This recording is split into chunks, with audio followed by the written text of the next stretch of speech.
Hello. So today we're going to talk about cognitive restructuring. This is a really important technique that will help us to assign the correct interpretation to the reality that we see. Have you ever heard the saying that we see things the way we are and not necessarily the way things really are? This essentially means that sometimes you can view reality accurately, but other times we sometimes can have a distorted way of perceiving reality. And that, as a result, leads to dysregulated emotional responses as well as subsequently the wrong actions, right? So, cognitive restructuring is a very important process to help us reframe our thoughts so that whatever you do, you first give yourself that space to explore the accuracy of the way that you're looking at things, right? Because if you have the right interpretation of everything that's happening around you, then you can have the appropriate emotional response, and subsequently, you can be able to do the right thing, right? It's my dream, there are no lies. It's cold and dark, just like ice. I'm inside it, left alone. Okay, so I'm going to show you one example of a situation where there's a cognitive distortion, right? That the wrong interpretation of a situation.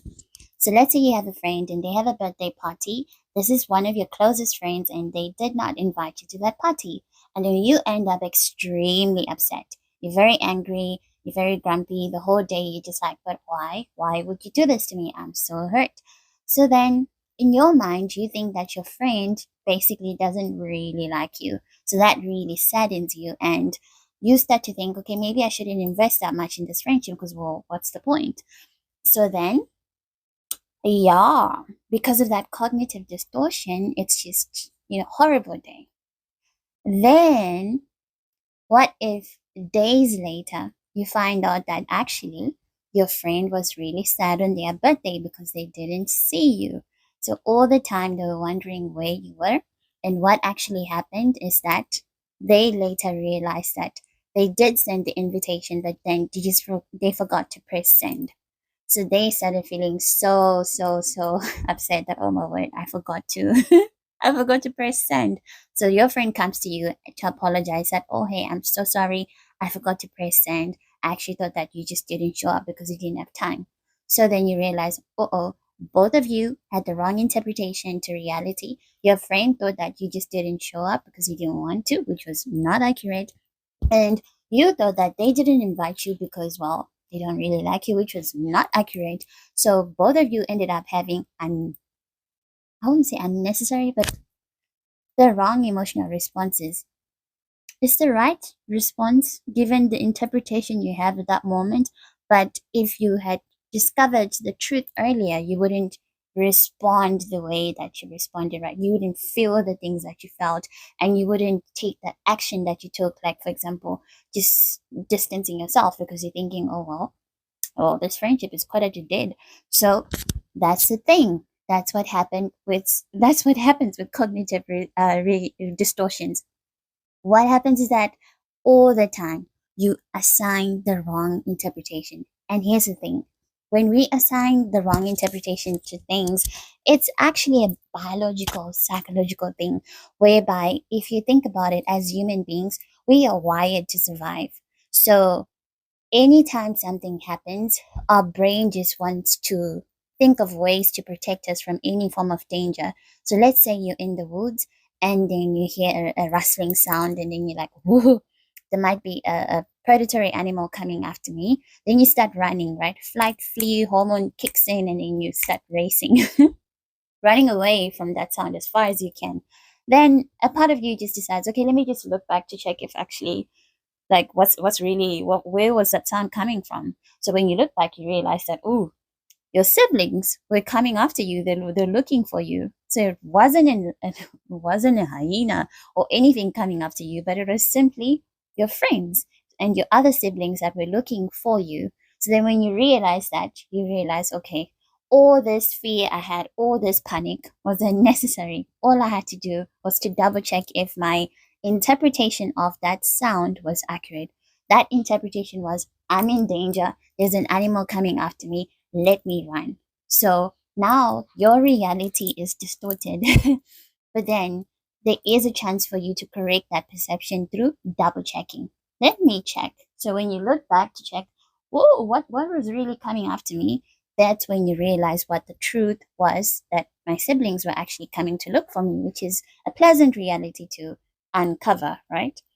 So that's exactly what happens with cognitive distortions. We often look at reality sometimes in catastrophic ways, sometimes in biased ways. So, negative bias, for instance, is the idea that most of the time we can default to thinking negatively about something. That's also a psychological thing, whereby when we look at things negatively, like for example, that person that was running away from the sound, looking at that situation in that way was a protective mechanism. So it protects you from any form of danger, like, okay, there's an animal. That's a negative interpretation, but it's also like a protective mechanism. So, in a way, it is necessary. We do need to view reality in a cautious way, but sometimes it's not necessary to always assume the worst of whatever you're going through. Like, in that instance, it was actually just a safe thing that was happening, but you just weren't sure of what was actually happening. That's why you ended up running and all of that.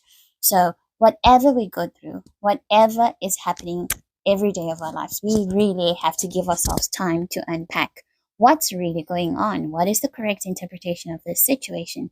If someone sends you a message, if someone does something and you're unsure of the intention or the meaning of that, instead of you assigning the interpretation with inadequate information, the best thing to do is to unpack that situation and find out what's really going on. And the way to do so is to actually ask questions, open-ended questions like, oh, so what does this mean? What does this mean? What does this entail? So that gives you room to discover more and more of what's really going on. And once you know what's going on, then it allows you to assign the correct interpretation to the situation.